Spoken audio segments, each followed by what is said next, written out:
പിതാവിൻ്റെയും പുത്രൻ്റെയും പരിശുദ്ധാത്മാവിൻ്റെയും നാമത്തിൽ ആമേൻ. അപ്പോൾ നമുക്ക് പ്രത്യക്ഷ പ്രാർത്ഥനയിലേക്ക് വരാം.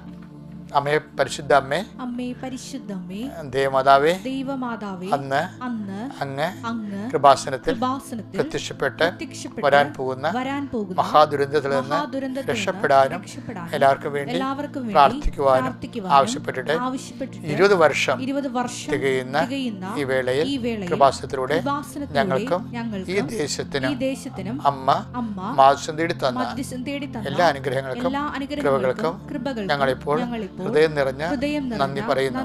അമ്മേ പരിശുദ്ധ അമ്മേ, ജപമാല മാതാവേ, സകല കൃപാസനം പ്രാർത്ഥനയോടും ചേർത്ത് ഞങ്ങളിപ്പോൾ പ്രാർത്ഥിക്കുന്ന ഈ കുടുംബത്തിന്റെ പ്രത്യേക നിയോഗം ഇവിടെ നിയോഗം ഓർക്കുക. പരിശുദ്ധ അമ്മയുടെ പ്രത്യക്ഷീകരണത്തിന്റെ മാധ്യസ്ഥത്തിലാണ് ഈ നിയോഗം സമർപ്പിക്കേണ്ടത്.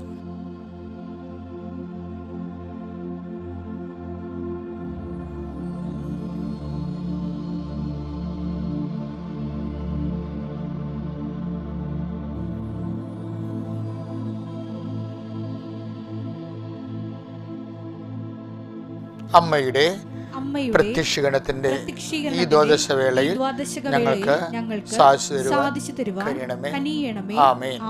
വിശ്വാസ പ്രമാണം. സർവശക്തനായ പിതാവും ആകാശത്തിന്റെയും ഭൂമിയുടെയും സൃഷ്ടാവുമായ ദൈവത്തിൽ ഞാൻ വിശ്വസിക്കുന്നു. അവിടുത്തെ ഏകപുത്രനും ഞങ്ങളുടെ കർത്താവുമായ ഈശോ മിശിഹായിലും ഞാൻ വിശ്വസിക്കുന്നു. ഈ പുത്രൻ പരിശുദ്ധാത്മാവിനാൽ ഗർഭസ്ഥനായി കന്യകാമറിയത്തിൽ നിന്ന് പിറന്ന് പൊന്തിയോസ് പീലാത്തോസിന്റെ കാലത്ത് പീഡകൾ സഹിച്ച് കുരിശിൽ തറയ്ക്കപ്പെട്ട് മരിച്ച് അടക്കപ്പെട്ട് പാതാളങ്ങളിൽ ഇറങ്ങി മരിച്ചവരുടെ ഇടയിൽ നിന്ന് 3-ാം നാൾ ഉയർത്ത് സ്വർഗത്തിലേക്ക് എഴുന്നള്ളി സർവശക്തിയുള്ള പിതാവായ ദൈവത്തിന്റെ വലതുഭാഗത്തിരിക്കുന്നു. അവിടെ നിന്ന് ജീവിക്കുന്നവരെയും മരിച്ചവരെയും വിധിക്കുവാൻ വരുമെന്നും ഞാൻ വിശ്വസിക്കുന്നു. പരിശുദ്ധാത്മാവിലും ഞാൻ വിശ്വസിക്കുന്നു. വിശുദ്ധ കത്തോലിക്കാ സഭയിലും പുണ്യവാന്മാരുടെ ഐക്യത്തിലും പാപങ്ങളുടെ മോചനത്തിലും ശരീരത്തിന്റെ ഉയർപ്പിലും നിത്യമായ ജീവിതത്തിലും ഞാൻ വിശ്വസിക്കുന്നു. ആമേൻ. ഞങ്ങളുടെ പിതാവേ, അങ്ങയുടെ നാമം പൂജിതമാകണമേ. അങ്ങയുടെ രാജ്യം വരണമേ. അങ്ങയുടെ തിരുമനസ് സ്വർഗത്തിലെ പോലെ ഭൂമിയിലും ആകണമേ. അന്നു വേണ്ടുന്ന ആഹാരം ഇന്ന് ഞങ്ങൾക്ക് തരണമേ. ഞങ്ങളോട് തെറ്റ് ചെയ്യുന്നവരോട് ഞങ്ങൾ ക്ഷമിക്കുന്നത് പോലെ ഞങ്ങളുടെ തെറ്റുകൾ ഞങ്ങളോടും ക്ഷമിക്കണമേ. ഞങ്ങളെ പ്രലോഭനത്തിൽ ഉൾപ്പെടുത്തരുതേ, തിന്മയിൽ ഞങ്ങൾ രക്ഷിക്കണമേ. ആമേൻ. നന്മ നിറഞ്ഞ മറിയമേ, സ്വസ്തി. കർത്താവ് അങ്ങയുടെ കൂടെ സ്ത്രീകളിൽ അങ്ങ് അനുഗ്രഹിക്കപ്പെട്ടവളാകുന്നു. അങ്ങയുടെ ഉദരത്തിൻ ഫലമായി ഈശോ അനുഗ്രഹിക്കപ്പെട്ടവനാകുന്നു. പരിശുദ്ധ മറിയമേ, തമ്പുരാന്റെ അമ്മേ, പാപികളായ ഞങ്ങൾക്ക് വേണ്ടി ഇപ്പോഴും ഞങ്ങളുടെ മരണസമയത്തും തമ്പുരാനോട് അപേക്ഷിക്കണമേ. ആമേൻ. പ്രിയമുള്ളവരെ, നമ്മൾ അവർ ഡെയിലി ബ്രെഡിലെ അതിൻ്റെ ക്രക്സായ പ്രാർത്ഥനയിലേക്ക് പ്രവേശിക്കുകയാണ്. ഈ പ്രാർത്ഥനയ്ക്ക് വേണ്ടിയാണ് നമ്മളിതെല്ലാം ചെയ്തത്. അപ്പോൾ നിങ്ങൾ ചെയ്യേണ്ടത്, ഈ പ്രത്യക്ഷീകരണ പ്രാർത്ഥന ചെല്ലുമ്പോഴേ ആ പ്രാർത്ഥനയുടെ സമയത്ത് മാത്രം ആ തിരികെത്തിച്ചാൽ മതി. പ്രാർത്ഥനയുടെ സമയത്ത് മാത്രം കത്തിച്ചാൽ മതി. അത് കഴിയുമ്പോൾ അച്ഛൻ്റെ അതായത് ഈ അഭിഷേക പ്രാർത്ഥന നിൽക്കുന്നവരെ കത്തിക്കണത്രേ ഉള്ളൂ. ഈ കുരിശിഷ്ടം താഴെ വെച്ചാൽ അപ്പം തന്നെ തിരികെ ഊതിയിട്ട് സന്ദേശം കേൾക്കാൻ തുടങ്ങാം. ഓക്കെ. എൻ്റെ കർത്താവിൻ്റെ ഉന്നതമായ നാമത്തിൽ, സഭയുടെ അധികാരത്തിൽ, കുരിശിൻ്റെ അടയാളത്തിൽ, ദൈവത്തിൻ്റെ ശക്തിയാൽ ഞാൻ മക്കളെ ആശീർവദിക്കുന്നു. കർത്താവേ, നിൻ്റെ വിശുദ്ധ പൗരോഹിത്യത്തെ നീ മഹത്വപ്പെടുത്തണമേ. കർത്താവേ, സഭയിലുള്ള സാന്നിധ്യം നീ പ്രകടമാക്കണമേ. കർത്താവേ, നിൻ്റെ മുറുക്കിടത്തെ അനുസ്മരിച്ചുകൊണ്ട് അടിയൻ പ്രാർത്ഥിക്കുന്നു. നിൻ്റെ തിരുവിലാവിലെ മുറിവിനെ അനുസ്മരിച്ചുകൊണ്ട് അടിയൻ പ്രാർത്ഥിക്കുന്നു. നിൻ്റെ കരചരണങ്ങളെ ആണിപ്പെടുത്തുകൾ ഓർത്തുകൊണ്ട് അടിയൻ പ്രാർത്ഥിക്കുന്നു. ഇപ്പോൾ പ്രാർത്ഥിക്കുന്ന എല്ലാ മക്കളുടെ മേലും നിൻ്റെ വലിയ വലത് കരം വെക്കണേ പ്രാർത്ഥിക്കുന്നു. എൻ്റെ കർത്താവേ, അങ്ങയുടെ മക്കൾ I will come with you wherever you go. നീ എവിടെ പോയാലും ഞാൻ നിൻ്റെ കൂടെ ഉണ്ടായിരിക്കും. ഞാൻ മുഖത്ത് നോക്കി നീ നടക്കേണ്ട വഴി നിന്നെ അഭ്യസിപ്പിക്കുക എന്നൊക്കെയാണ് യേശു കഴിഞ്ഞ ദിവസം അങ്ങ് പറഞ്ഞത്. അങ്ങയുടെ മക്കളുടെ ഇന്നത്തെ സഞ്ചാര പദങ്ങളെ മുഴുവനായി അങ്ങേക്ക് സമർപ്പിക്കണം. മുട്ടിന് നീര് വന്ന് കിടക്കുന്നവർ, ഇങ്ങനെ കിഡ്നിക്ക് അസുഖമുള്ളവർ, കരളിന് അസുഖമുള്ളവർ, എല്ലാവരെയും കർത്താവേ നിൻ്റെ തിരുമുറുവാർന്ന വലത് കർത്താവ് സ്പർശിക്കണമേ. ഇപ്പോൾ എൻ്റെ കാര്യം അച്ഛൻ പറഞ്ഞല്ലോ എന്ന് ഓർത്ത് സങ്കടപ്പെടുന്നവരാ, അവരുടെ രോഗം എന്തു തന്നെയായാലും ഇപ്പോഴും കർത്താവിൻ്റെ തിരുമുറുവാർന്ന വലതുകരം അവരെ സ്പർശിക്കട്ടെ. 38 വർഷം ഞാൻ അർപ്പിച്ച കൃപാനയുടെ യുവതിയായ കൃപാസ്ഥാനത്താറെ ജീവനോടെ പ്രത്യക്ഷപ്പെട്ട പരിശുദ്ധ അമ്മയുടെ മാധ്യസ്ഥത്താൽ പിതാവിൻ്റെയും പുത്രൻ്റെയും പരിശുദ്ധാത്മാവിൻ്റെയും നാമത്തിൽ നിങ്ങളെ സൗഖ്യപ്പെടട്ടെ. കർത്താവേ, ഈ മക്കളുടെ ജീവിത വ്യാപാരങ്ങൾ, ജീവിത വിനിമയങ്ങൾ, സഞ്ചാര സന്ദർഭങ്ങൾ, അതുപോലെയുള്ള അവർ കണ്ടുമുട്ടുന്ന വ്യക്തികൾ, ചെയ്തു തരേണ്ട ഉത്തരവാദിത്തങ്ങൾ, കർത്താവേ അവർ കടപ്പെട്ടിരിക്കുന്ന കാര്യങ്ങൾ, അതിൽ അവരെ ഏൽപ്പിച്ചിരിക്കുന്ന സുപ്പീരിയേഴ്സ്, എല്ലാ വിഷയത്തിനും പേരും ദൈവത്തിൻ്റെ കണ്ണ് ചൊരിയട്ടെ. സന്യസ്തരിൽ, സമർപ്പിതരിൽ, വൈദികരിൽ ആരെല്ലാം കർത്താവ് ഈ പ്രാർത്ഥനകൾക്ക് പങ്കെടുത്ത് കൂടുന്നുവോ അവരെല്ലാം ഇന്നത്തെ ദിവസം അനുഭവിക്കുന്ന എല്ലാ വിഷയത്തിനും ദൈവികമായ തീരുമാനമുണ്ടായി അവരെ ദൈവം അനുഗ്രഹിക്കുകയും ദൈവത്തിൻ്റെ അടയാളങ്ങൾ അവിടുന്ന് കർത്താവ് അവരോടുകൂടെ സഹകരിക്കുകയും അടയാളങ്ങൾ കൊണ്ട് വചനം സ്ഥിരീകരിക്കുകയും ചെയ്യുന്ന വചനം അനുസ്മരിച്ചുകൊണ്ട് അടിയം പ്രാർത്ഥിക്കുന്നു. കർത്താവ് ഈ പ്രാർത്ഥനയിൽ പങ്കെടുക്കുന്നവർക്കെല്ലാം അടയാളങ്ങളുടെ സ്ഥിരീകരണം നൽകണമേ. അമ്മയുടെ പ്രത്യക്ഷീകരണത്തിൻ്റെ അടയാളമാണല്ലോ കൃപാസനത്തിൽ നടക്കുന്ന എല്ലാ അത്ഭുതങ്ങളും. യേശുക്രിസ്തു ഉന്നതമായ നാമത്തിൽ നിങ്ങളുടെ ഈ കാലത്ത് കർത്താവ് നിങ്ങളെ സന്ദർശിക്കട്ടെ എന്ന് പ്രാർത്ഥിക്കുന്നു. പിതാവിൻ്റെയും പുത്രൻ്റെയും പരിശുദ്ധാത്മാവിൻ്റെയും നാമത്തിൽ. കുരിശ് വെച്ച് കഴിഞ്ഞാൽ ഇനി തിരുവൂതി വെക്കാവേ. പ്രത്യക്ഷ പ്രാർത്ഥനയുടെ നമ്മൾ ഇന്ന് വായിക്കാൻ പോകുന്ന വചനങ്ങൾ വിശുദ്ധ ലൂക്കായുടെ സുവിശേഷം 1-ാം അധ്യായം 18 മുതൽ 19 വരെയുള്ള തിരുവചനങ്ങളാണ്. സക്കറിയ ദൂതനോട് ചോദിച്ചു, ഞാൻ ഇത് എങ്ങനെ അറിയും? ഞാൻ വൃദ്ധനാണ്, എൻ്റെ ഭാര്യ പ്രായം കവിഞ്ഞവളുമാണ്. ദൂതൻ മറുപടി പറഞ്ഞു, ഞാൻ ദൈവസന്നിധിയിൽ നിൽക്കുന്ന ഗബ്രിയേൽ ആണ്. നിന്നോട് സംസാരിക്കാനും സന്തോഷകരമായ ഈ വാർത്ത നിന്നെ അറിയിക്കാനും ഞാൻ അയക്കപ്പെട്ടിരിക്കുന്നു. 20 യഥാകാലം പൂർത്തിയാകേണ്ട ഇവിടെയാണ് സക്കറിയ പണി മേടിക്കണത്.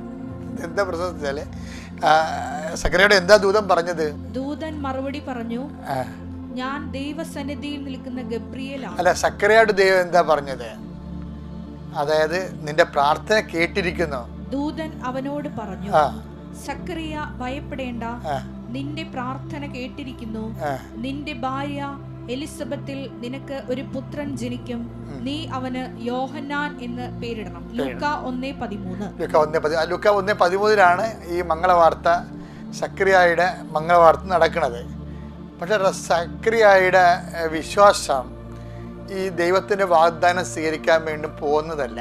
അദ്ദേഹത്തിന്റെ റെസ്പോൺസ് മനസ്സിലാകുന്നത് വായിച്ചത്. സക്കറിയ ദൂതനോട് ചോദിച്ചു, ഞാൻ ഇത് എങ്ങനെ അറിയും? ഞാൻ വൃദ്ധനാണ്, എൻ്റെ ഭാര്യ പ്രായം കവിഞ്ഞവളുമാണ്. അപ്പൊ ഈ വാഗ്ദാനം സക്കറിയ സ്വീകരിക്കുന്നുണ്ട്, കേൾക്കുന്നുണ്ട്. പക്ഷേ വാഗ്ദാനത്തിൽ പുള്ളിക്ക് ഡൗട്ടുണ്ട്. കാര്യം എന്താ വെച്ചാൽ ഭൗതിക സാഹചര്യങ്ങൾ പ്രതികൂലമാണ്. അതുകൊണ്ടാണ് ഭാര്യ അങ്ങനെ വളരാൻ ചെന്ന ആള്, ഭാര്യയും പ്രായം കഴിഞ്ഞ ആളാണ്. അപ്പോൾ അത് ഭൗതിക സാഹചര്യങ്ങൾ ദൈവത്തിൻ്റെ വാഗ്ദാനം പ്രാപിക്കുന്നതിന് വേണ്ടി റീസണബിളായിട്ട് സിങ്ക് ആകുന്നില്ല, കൺകറൻസ് ആകുന്നില്ല. അപ്പോൾ സക്കറിയ ഒരു ബുദ്ധിജീവിയാണ് ശരിക്കും പറഞ്ഞത്, പാവപ്പെട്ടവൻ. അടുത്ത വായിച്ചേ. ദൂതൻ മറുപടി ഇവിടെ പ്രശ്നം വന്നത് ദൈവജനത്തിനോട് അഭ്യാസം കാണിക്കരുത്. ഒത്തിരി റീസൺ കയറ്റി വിട്ടുള്ള കുഴപ്പം എന്താണ്? ദൂതൻ മറുപടി പറഞ്ഞു, ഞാൻ ദൈവസന്നിധിയിൽ നിൽക്കുന്ന ഇയാളെന്താ പറഞ്ഞ? ഞാൻ വൃദ്ധനാണെന്ന് പറഞ്ഞു. അതിന്റെ മറുപടി കേട്ടില്ലേ? എന്താണ്? ഞാൻ ദൈവസന്നിധി നിൽക്കുന്ന ഗബ്രിയേലാണ്. നിന്നോട് സംസാരിക്കാനും സന്തോഷകരമായ ഈ വാർത്ത നിന്നെ അറിയിക്കാൻ ഞാൻ അയക്കപ്പെട്ടിരിക്കുന്നു. യഥാകാലം പൂർത്തിയാകേണ്ട എന്റെ വചനം അവിശ്വസിച്ചതുകൊണ്ട് നീ മൂകനായി തീരും. ഇപ്പൊ ആരുടെ വചനമാണിത്? ദൈവത്തിന്റെ വചനമാണ്. പക്ഷെ മാലാഖ പറഞ്ഞത് എന്താണ്? എന്റെ വചനം എന്നാ പറയണത്. അപ്പൊ യോഹന്നാൻ എഴുതിയ വചനമായാലും ആരുടെ വചനമാണത്? ദൈവത്തിന്റെ വചനമാണത്. ഇവരെല്ലാം മീഡിയമാണ് ശരിക്കും പറഞ്ഞാൽ. അപ്പൊ യഥാകാലം നടത്തിയ ദൈവത്തിന്റെ വചനം അനുസ്മരിച്ച് നമുക്കൊരു അനുഗ്രഹം കിട്ടണമെങ്കിൽ ആദ്യം വേണ്ടത് അതിനോട് വചനമെല്ലാം വാഗ്ദാനമല്ലേ? വാഗ്ദാനം വിശ്വസിക്കാൻ കഴിഞ്ഞാൽ മാത്രമേ അനുഗ്രഹം നമുക്ക് ഡ്രോ ചെയ്യാൻ പറ്റത്തുള്ളൂ. അപ്പം നിങ്ങൾ എപ്പോഴും പ്രാർത്ഥിക്കുമ്പോഴൊക്കെ എന്ത് ചെയ്യണമെന്ന് പറയുക, ജപമാലയിൽ പ്രാർത്ഥിക്കുമ്പോഴൊക്കെ നിങ്ങൾ ചെയ്യണ, കർത്താവ് നിൻ്റെ വാഗ്ദാനങ്ങൾ വിശ്വസിക്കാനും ഇപ്പം ചോദിക്കുന്നെങ്കിൽ ലഭിക്കും എന്ന് പറഞ്ഞു കഴിഞ്ഞാൽ ദൈവത്തിന് അത് നിനക്ക് അനുകൂലമാണെങ്കിൽ, ഭാവിയിൽ ഗുണമുണ്ട്, നിത്യജീവൻ ഉറപ്പാണെങ്കിൽ ദൈവം സഹായിക്കും.